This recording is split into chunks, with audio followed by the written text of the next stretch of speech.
तुला शिकवीन चांगलाच धडा या मालिकेच्या आजच्या भागात आपण पाहणार आहोत. अक्षरा वटपौर्णिमेच्या पूजेसाठी आलेली असते आणि तितक्यात शिवानीसुद्धा त्या ठिकाणी येते. शिवानीला बघून अक्षराला खूप आनंद होतो. तर शिवानी अक्षराला विचारत असते की वहिनी तुम्ही कुठे होतात, मी कधीपासून तुम्हाला कॉल करते.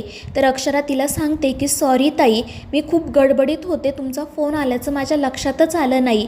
आणि मग त्यानंतर त्या दोघीजणी तिथेच गप्पा मारत उभ्या राहतात. शिवानी म्हणत असते की वहिनी तुमच्या घरी जे काही घडलं ते ओंकारकडून कळलं मला. खरंच खूप वाईट वाटलं, कारण आत्ताच कुठे तुमचा संसार सुरू झाला होता आणि मला एक कळत नाही आहे की तुम्ही आमच्या घरी का नाही आलात. मागच्या वेळी तर तुम्ही आला होता ना. त्यावेळी अक्षरा म्हणते की हो ताई, तुमचं घर तर आमच्या हक्काचंच आहे, आम्ही कधीही तिथे येऊ शकतो, हे तुम्हालाही माहिती आहे ना. मात्र यावेळची गोष्ट वेगळी आहे. या रीतीप्रमाणे आम्हाला कोणाचीही मदत घेता येणार नाही आणि त्याचमुळे मग आम्ही वेगळीकडे राहत आहोत. आणि मग त्यानंतर ती शिवानीला घडलेला सगळा प्रकार सांगते. तर शिवानी म्हणत असते की वहिनी खरं तर मला वाईट वाटत आहे, कारण आत्ता कुठे तुम्ही अधिपती दादांवरच्या प्रेमाची कबुली दिली होती आणि त्यानंतर लगेच तुमच्या हे मोठं संकट ओढावलं. आधीसुद्धा तुम्ही दोघांनी अनेक संकटांचा सामना केला आहे. आत्ता कुठे तुमचा संसार सुरू होणार होता. तर अक्षरा म्हणते की ताई, सुरू होणार नव्हता तर कधीच सुरू झाला आहे. आणि ते ऐकून अक्षरा म्हणते की खरंच तुम्ही दोघेजण तुमच्या संसारासाठी खूप काही करताय. तर अक्षरा म्हणते की ताई, आम्ही वेगळं असं काहीच करत नाही. ज्या जोडप्याचं एकमेकांवर प्रेम आहे, एकमेकांवर विश्वास आहे, त्यांनीही असंच केलं असतं, आम्ही काही वेगळं करत नाही आहे. आणि अक्षराचं हे बोलणं ऐकून शिवानीला तिचं खूप कौतुक वाटतं.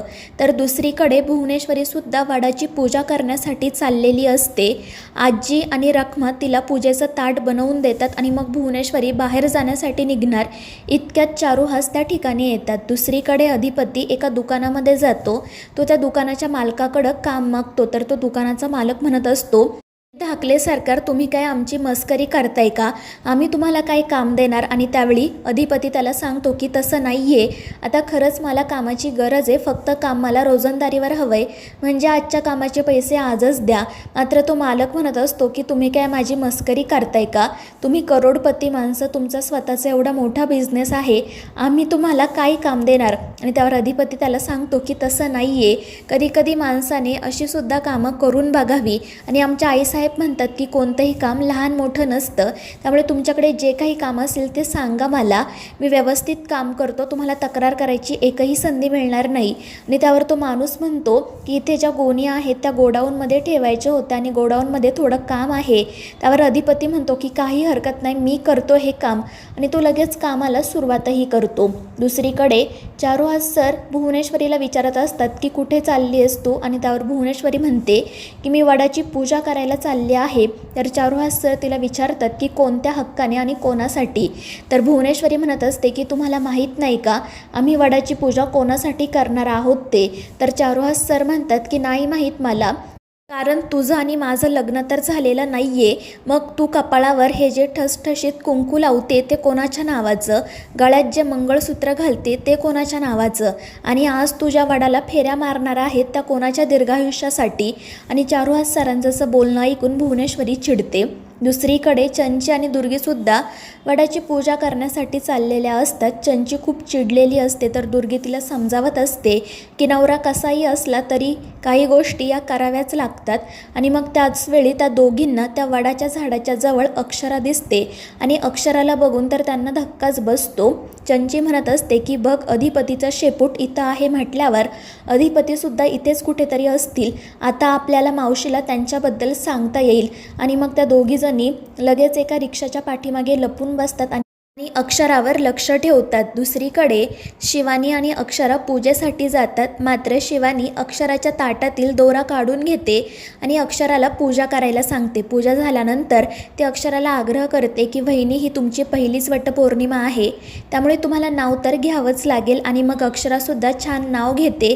आणि ते बघून चंची मात्र खूप चिडते. दुसरीकडे अधिपती त्या दुकानातील सगळं काम 2 तासात पूर्ण करतो आणि त्यामुळे त्या दुकानाचा मालक खूप खुश होतो. तो म्हणतो की एवढं काम करायला कामगार दिवस लावतात, तुम्ही मात्र 2 तासात पूर्ण केलं. मग त्यानंतर तो अधिपतीला त्याच्या कामाचे योग्य ते पैसेसुद्धा देतो, त्यामुळे अधिपतीला खूप आनंद होतो. दुसरीकडे चारुहास सर आणि भुवनेश्वरी अजूनही एकमेकांसोबत वाद घालतच असतात.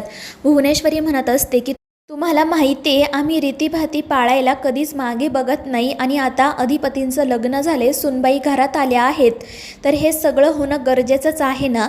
जर आम्हीच वडाची पूजा केली नाही तर त्यांना कोणत्या हक्काने सांगणार आहोत. आणि त्यावेळी चारुहास सर म्हणतात म्हणजे हे खरं कारण आहे तर मग कशाला आधी म्हणत होती की ही वडाची पूजा आम्ही तुमच्यासाठी करतोय.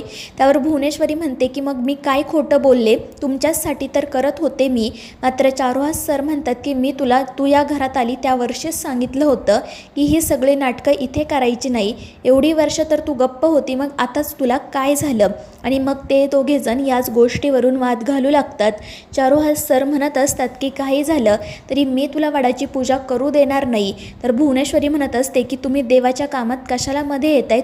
मात्र चारुहास सर तिच्या हातामध्ये असणारं पूजेचं ताट उधळून लावतात आणि त्यामुळे भुवनेश्वरीला तर मोठा धक्का बसतो. दुसरीकडे अधिपती अक्षरा ज्या ठिकाणी असते त्या ठिकाणी जाण्यासाठी निघालेला असतो. तितक्यात ओंकार देखील त्या ठिकाणी येतो आणि मग ते दोघेजण एकत्रच वडाच्या झाडाजवळ जाण्यासाठी निघतात. तर इकडे अक्षरा वडाला प्रदक्षिणा घालत असते. चंची दुर्गी लपून बघत असतात आणि मग त्यानंतर दुर्गी तिचं तोंड लपवून वडाच्या झाडाजवळ जाते आणि एक मोठा दगड रस्त्यावरून उचलते आणि त्या वडाच्या पारावर ठेवते, जेणेकरून अक्षराचा पाय त्याच्यात अडकावा आणि ती तोंडावर पडावी. आणि मग त्या दोघीजणी लपून अक्षराची मजा बघण्यासाठी बसतात. तर इकडे भुवनेश्वरी चारुहास सरांवर खूप चिडलेली असते. ती म्हणत असते की तुम्ही काय केले कळतंय का तुम्हाला, याचे काय परिणाम होतील. आणि त्यावर चारुहास सर म्हणतात की जे काही परिणाम होतील ते भोगायला मी तयार आहे, पण मी तुला वडाची पूजा करू देणार नाही. आणि देवाला सुद्धा माहिती आहे की कोण खरं आहे आणि कोण खोटं. तर भुवनेश्वरी म्हणत असते की आम्हाला माहीत होतं तुम्ही कधीच आमच्याकडे चांगल्या नजरेने बघणार नाही, कायमच तुमची नजर कलुषित असणार आणि तुम्ही आमच्याशी चांगलं वागणार ही आशा तर आम्ही कधीच सोडून दिली होती.